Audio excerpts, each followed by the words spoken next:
It was once the 12GB 4080, but Nvidia decided to unlaunch it. So now it's called the 4070 Ti. And today, I'm going to put it head to head with AMD's 7900 XT.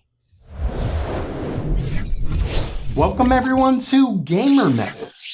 The RTX 4070 Ti has been a long time coming. Originally meant for release in November, the 12GB 4080 was clearly not what gamers wanted, so Nvidia decided to hold off. Well, it's here now as the 4070 Ti. And Zotac was nice enough to send one of theirs over, so a thanks to them. But of course, that won't affect my review. When it comes to the specs, Nvidia's new GPU gets 7,680 CUDA cores, 240 tensor cores, 60 ray tracing cores, 12GB of GDDR6X memory, and a TGP of 285 watts. So yeah, the leaks were pretty much spot on. Oh, and it's set to start at an MSRP of $800. And in this video, I'm gonna be seeing how it compares to its closest rival, AMD's 7900 XT. Of course, the 7900 model is $100 more, so keep that in mind. But these are about as close as it gets in terms of performance and price. Now, when it comes to the cards, first up, we have the Zotac Amp Extreme, and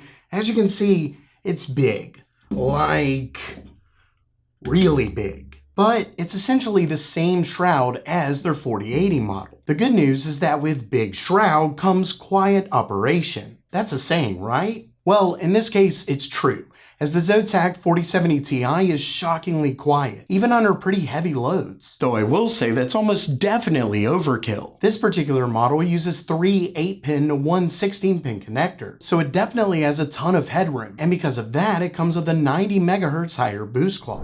Moving over to the 7900 XT, this is AMD's reference model. So it's not an overclocked edition or anything like that, but it's the only 7900 XT that I have. So keep that in mind. And I didn't try to manually overclock or anything like that just because it obviously wouldn't be fair, especially given the reference 7900 XT only has 2 8-pin connectors. Now, while you likely already know the specs, if not, it comes with 5,376 cores, 84 ray tracing cores, 20GB of GDDR6 memory, and a TGP of 300 watts. Of course, it's built on the RDNA 3 architecture, while the 4070 Ti is made from the Ada Lovelace architecture. And if you're interested in picking up either of these GPUs, I'll have affiliate links down in the description below. It won't cost you anything more, and it helps the channel out.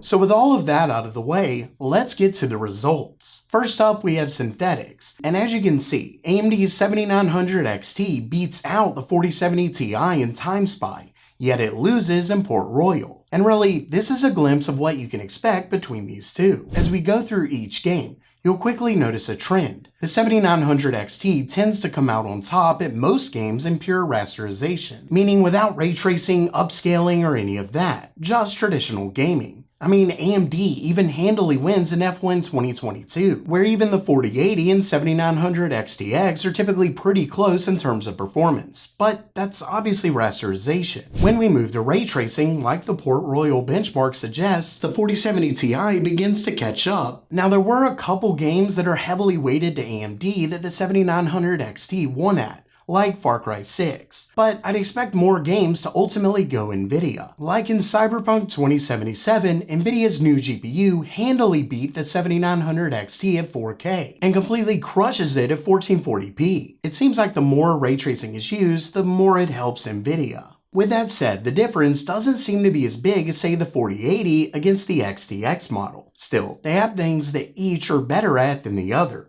so it will mostly boil down to your preference. Nvidia if you prefer to use ray tracing, especially with things like DLSS 3 already out, though AMD is planning to add frame generation soon as well.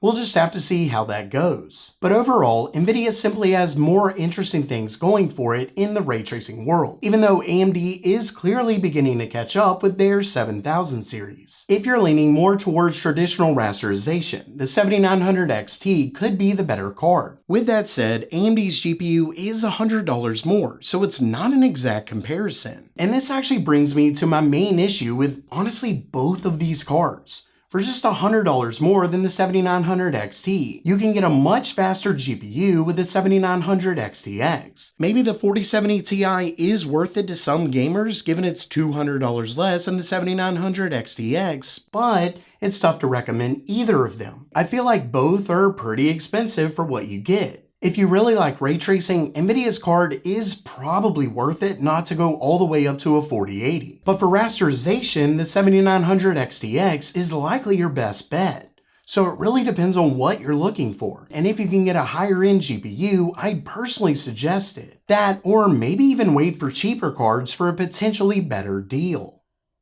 So while that does it for today, what do you think about Nvidia's newest GPU? Let me know down in the comments below. And if you liked the video, please subscribe and give it a thumbs up. And as always, have a great day.